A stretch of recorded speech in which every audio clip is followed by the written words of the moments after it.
সকাল সকাল রান্না বান্না করে নেব। ওই জন্য বেগুন কেটে ভেজে নিচ্ছি। ভাজা হয়ে গেছে, এখন পেঁয়াজ দিয়ে ভেজে নেব আরেকটু। তারপর মাছটা ভেজে নিচ্ছি। মাছ ভুনা করব। মাছ ভুনা করা হয়ে গেছে, এখন নামিয়ে নিলাম। তারপর ব্রয়লার মুরগির রোস্ট রান্না করব। হালকা করে ভেজে নিচ্ছি।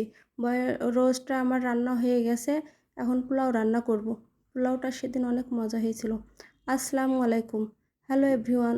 তোমরা সবাই কেমন আছো? আশা করি ভালো আছো। তোমাদের দোয়ায় আল্লাহর রহমতে আলহামদুলিল্লাহ আমি বেশ ভালো আছি। সকাল সকাল আজকে রান্না বান্না করে নেব। আমার আম্মা এসছে তো চলে যাবে। ওই জন্য ভাবলাম একটু রান্না বান্না করে নিই সকাল সকাল। মা চলে যাবে কতদিন পরে, আবার আসবে ঠিক নাই। ওই জন্য আগে গুছিয়ে রাখছিলাম। বেগুনটা পোকা ছিল, ওই জন্য মাঝখান থেকে কেটে ফেলে দিয়েছি, পুরাটা কাটিনি। অল্প ছিল বলে ওই জন্য এইভাবে কাটছি।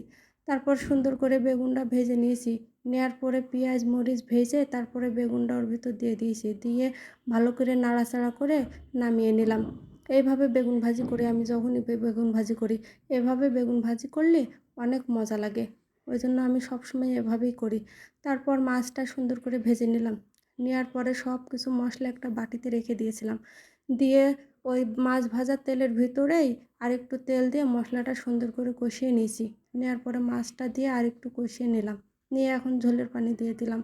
সকালে ঘুম থেকে উঠেই আগেই সব কিছু রেডি করে রাখছিলাম, যে রান্না করতে যে কোনো যেন ঝামেলা হয় না। ওই জন্য আগে রেডি করে রাখলে রান্নার সময় খুবই তাড়াতাড়ি হয় আর অনেক ভালো লাগে। তারপর মাছটা সেই সুন্দর হয়েছে, দেখতেও লোভনীয় হয়েছিল, খেতেও সেরকম মজা হয়েছিল। ব্রয়লার মুরগির রোস্ট করব, আগে কখনো করিনি, আজকে প্রথম। কিন্তু সেদিন করেছিলাম, এত মজা হয়েছিল, ভাবতেই পারিনি যে ব্রয়লার মুরগির রোস্ট রান্না করলে এতটা মজা হবে। তারপর লেবু আর লবণ আর অল্প একটু আদা রসুন পেস্ট দিয়ে মাখিয়ে রাখছিলাম আধা ঘন্টা মতো।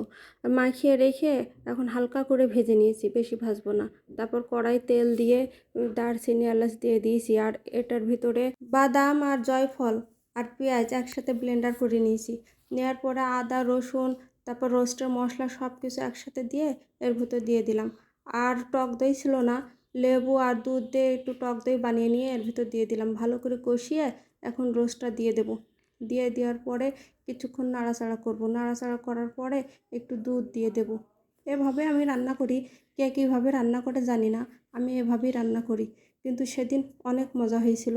এই যে আমার রোস্ট প্রায় হয়েই গেল, এখন আমি কাঁচামরিচ দিয়ে দিলাম। কাঁচামরিচ দেওয়ার পরে নামানোর আগে একটু ঘি দিয়ে দেব। ঘি দিয়ে দিয়ে এই যে নামাইছি, এত সুন্দর দেখতে হয়েছিল আর খেতেও অনেক মজা হয়েছিল। তারপর পোলাওটা রান্না করেছিলাম, অনেক ঝরঝরা হয়েছিল, দেখতেও কত লোভনীয় হয়েছে। পেঁয়াজ বেরেস্তা করে রাখছিলাম, অর্ধেক রোস্টের ভিতর দিয়েছি, ওইটা ভিডিও করব মনে ছিল না, আর অর্ধেকটা পোলাওয়ের ভিতর দিয়ে দিয়েছি। আজকের মতো ভিডিওটি এ পর্যন্ত। আল্লাহ হাফেজ।